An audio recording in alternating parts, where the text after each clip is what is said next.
Hello, my name is Alan Young and I have taught mathematics for 30 years. What I'm going to tell you now is devastating for people who don't realise it, but can be used to great advantage for people who understand its full implications, and I hope, of course, that that will be you. Take a look at these grade boundaries. How the final grades are calculated is a complex business which I don't have time to go into here, so let's look instead at the grade boundaries for just one set of actual examination papers, and these have been combined and adjusted to include both the higher and foundation levels. These are grade boundaries made from a real set of papers, don't forget. The maximum mark on this scale is 80. Now take a look at the mark necessary for a grade A. As you'll see, it's 61 out of 80 marks. Get 61 on the adjusted scale and your grade A is assured, at least on this paper.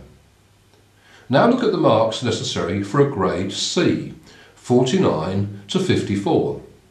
Let's suppose your score is at the top end of the C range, say 53 or 54. How many more marks would you need to get a grade A? Well, the answer, surprisingly, is only 7 or 8 marks out of 80. That's all. Just another 7 or 8 marks and you would skip right over the grade B altogether and go straight to grade A. And if you were already in the middle of the grade B range, you would only need 3 or 4 marks to get that A. Obviously, you have to be taking the higher papers to get a grade A or B, so what happens if you're taking the foundation papers? Well, the same thing applies. If your adjusted score on this paper were, say, 41 or 42 out of 80, i.e. at the top end of grade E, you would only need another 7 or 8 marks to get a grade C that most people regard as a pass. Just 7 or 8 marks. Now, here's the thing, and it's a biggie. Most people can make that jump over the grades simply by avoiding what I call throwaway marks. People like me who've marked lots of external examination papers will know that candidates often make silly mistakes that are absolutely and totally avoidable, and I'm sure your teachers will have mentioned a few examples to you already.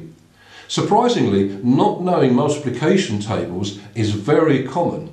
So many students don't know what 9/8 are, for example. And another very common mistake, which I'm sure your teachers are always going on about, is not showing your working. You should always do this, even if the question doesn't ask for it. Let's take a typical GCSE question, the type perhaps where you're asked to calculate a discount and spread the payments over 12 months. You know the sort of thing, I'm sure. A question like this typically carries 3 marks.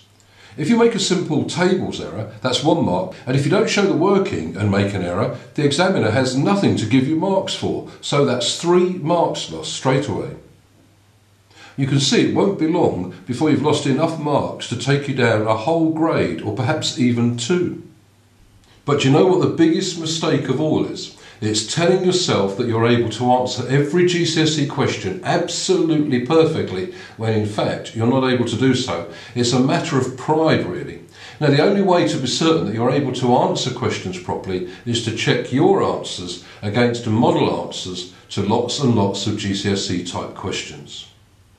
So please, download the free modules now and work through them carefully. Then I strongly suggest you purchase the model answers for the modest sum of just £20 and check all your answers in detail.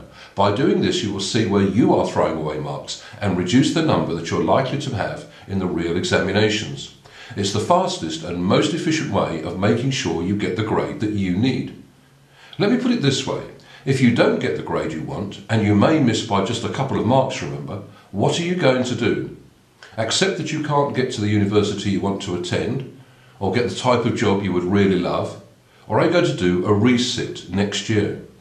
Both of these scenarios are terrible places to be, and that's why I genuinely believe that purchasing the model answers to these modules could be the best £20 you'll ever spend. And so finally, may I wish you the very best of luck in these most important of examinations.